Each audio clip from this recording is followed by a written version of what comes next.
మీకు బేకింగ్ అంటే ఇంట్రెస్ట్ ఉందా? అయితే కరెక్ట్ గైడెన్స్ కోసం చాకోస్ ఎక్స్‌ప్రెస్ అకాడమీని విజిట్ చేయండి.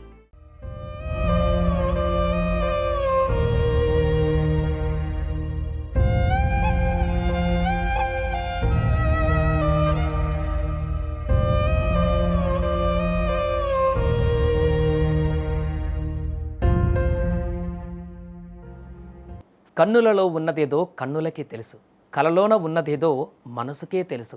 ఆ కళ్ళల్లో ఉన్న అమాయకత్వం, ఆ మనసులో ఉన్న మమకారం, ఇవన్నీ మనకు కేవలం ఆమె పాటల్లోనే వినిపించాయి. ఆ పాట అమ్మ పాడిన జోలపాట, మన కోట్లాది గుండెలను ఓదార్చిన జానకమ్మ పాట. కానీ ఇవాళ ఆ గాన కోకిల గొంతు మూగబోయింది. సంగీత సామ్రాజ్యానికి అమ్మలాంటి ఆ స్వర మాధుర్యం ఇక లేదు.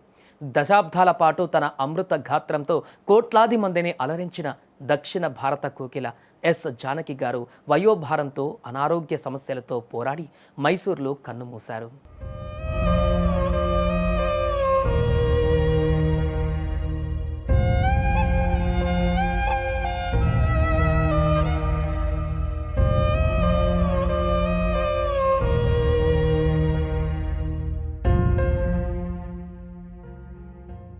38 ఏప్రిల్ 23న ఆంధ్రప్రదేశ్లోని గుంటూరు జిల్లా రేపల్లె తాలూకా పల్లపట్ల గ్రామంలో ఒక సాధారణ కుటుంబంలో జన్మించారు శ్లీష్ల శ్రీ రామమూర్తి జానకి. తండ్రి శ్రీ రామమూర్తి గారు ఉపాధ్యాయుడు, ఆయుర్వేద వైద్యుడు. చిన్నతనం నుంచే జానకి గారికి సంగీతం అంటే ప్రాణం. కేవలం 3 సంవత్సరాల వయసులోనే ఆమె పాటలు పాడడం మొదలుపెట్టారు. రేడియోలో వచ్చే లతా మంగేష్కర్, పి సుశీల, జిక్కీ గారి పాటలను విని ఆ గొంతులను అలవోకగా అనుకరించేవారామె. నాదస్వరం విద్వాన్ పైడి స్వామి గారి దగ్గర ఆమె సంగీతంలోని ఓనమాలు నేర్చుకున్నారు. అయితే ఒక సాధారణ పల్లెటూరు అమ్మాయి సౌత్ ఇండియాలోని అతిపెద్ద సింగర్ ఎలా కాగలిగింది? ఆమె జీవితాన్ని మలుపు తిప్పిన ఆ సంఘటన ఏంటి? ఇప్పుడు తెలుసుకుందాం. జానకి గారి వయస్సు అప్పుడు 19 ఏళ్ళు. ఆమెకు పెళ్లి చేసి పంపేయాలని ఇంట్లో అనుకుంటున్న రోజుల్లో ఆమె మేనమామ జానకిలోని అద్భుతమైన ప్రతిభను గుర్తించారు. ఈమె గొంతు పల్లెటూరికే పరిమితం కాకూడదు, మద్రాసు వెళితే ఈమె జాతకమే మారిపోతుంది అని నమ్మి ఆమెను చెన్నైలోని ప్రసిద్ధ ఏవిఎం స్టూడియోస్కి తీసుకువెళ్లారు. అదే ఆమె జీవితాన్ని మార్చేసిన మలుపు. అక్కడ ఆమె స్వర పరీక్ష ఇచ్చారు. జానకి గొంతు వినగానే అక్కడి సంగీత దర్శకులు మంత్రముగ్ధులయ్యారు. 1957లో విధియిన్ విలయాట్టు అనే తమిళ సినిమా ద్వారా ఆమె గాయనిగా వెండితెరకు పరిచయమయ్యారు. అదే ఏడాది తెలుగులో ఎమ్మెల్సీ సినిమాతో టాలీవుడ్లోకి అడుగుపెట్టారు. ఆ తర్వాత ఆమె వెనక్కి తిరిగి చూసుకోవలసిన అవసరం రాలేదు. ఆమెకు అత్యంత గుర్తింపు తెచ్చిన పాటల్లో ముఖ్యమైనది ఇళయరాజా గారి స్వరకల్పనలో సన్నాయి వాయిద్యంతో పోటీ పడుతూ పాడిన నీ లీలలోన దేవ మరియు పగలే వెన్నెల కాచే సాంగ్. అలాంటి ఎన్నో అద్భుతమైన గీతాలు ఒక పసిపిల్లాడి గొంతు నుండి పండు ముసలి వాళ్ళ గొంతు వరకు ఎలాంటి స్వరాన్నైనా పలికించగల ఏకైక మాయావి జానకమ్మ.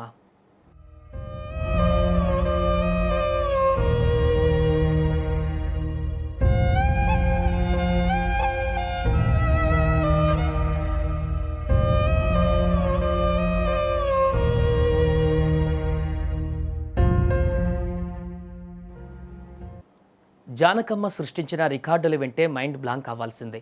6 దశాబ్దాల పాటు సాగిన ఆమె సుదీర్ఘ సంగీత ప్రస్థానంలో కేవలం తెలుగు, తమిళం మాత్రమే కాదు, కన్నడ, మలయాళం, హిందీ, ఒరియా, బెంగాలీ, తులు, ఉర్దూ, పంజాబీతో పాటు దాదాపు 20కి పైగా భాషల్లో 50,000కు పైగా పాటలు పాడారు.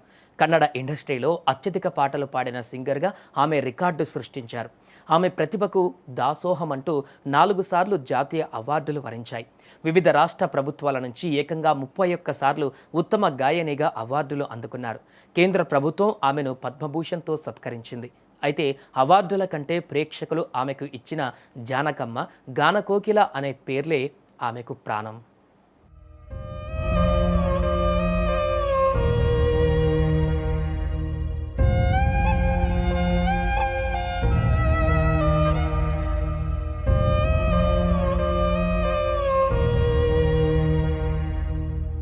ఎస్పి బాలసుబ్రహ్మణ్యం, ఇళయరాజా, ఎస్ జానకి, ఈ ముగ్గురి కాంబినేషన్ ఒక సంచలనం. ఎస్పీబి గారితో జానకమ్మ పాడినటువంటి యుగల గీతాలు ప్రేమికులను అమృత కావ్యాలు. ఇవాళ ఎస్పీబి, జానకమ్మ ఇద్దరు లేరు. బహుశా ఆ దేవుడికి కూడా స్వర్గంలో వీరి పాటలు వినాలనిపించిందేమో. అందుకే ఒకరి తర్వాత ఒకరిని తన దగ్గరకు పిలిపించుకున్నారు. వయసు పెరిగిన ఆమె గొంతులోని మాధుర్యం మాత్రం అస్సలు తగ్గలేదు. భౌతికంగా జానకమ్మ మన మధ్య లేకపోవచ్చు, కానీ ఈ జగత్తు ఉన్నంత వరకు పొద్దున లేవగానే వినిపించే భక్తి గీతంలో, మధ్యాహ్నము హుషారునిచ్చే జానపదంలో, రాత్రి జూలపాడే అమ్మ ఒడిలో జానకమ్మ గొంతు ప్రతిధ్వనిస్తూనే ఉంటుంది.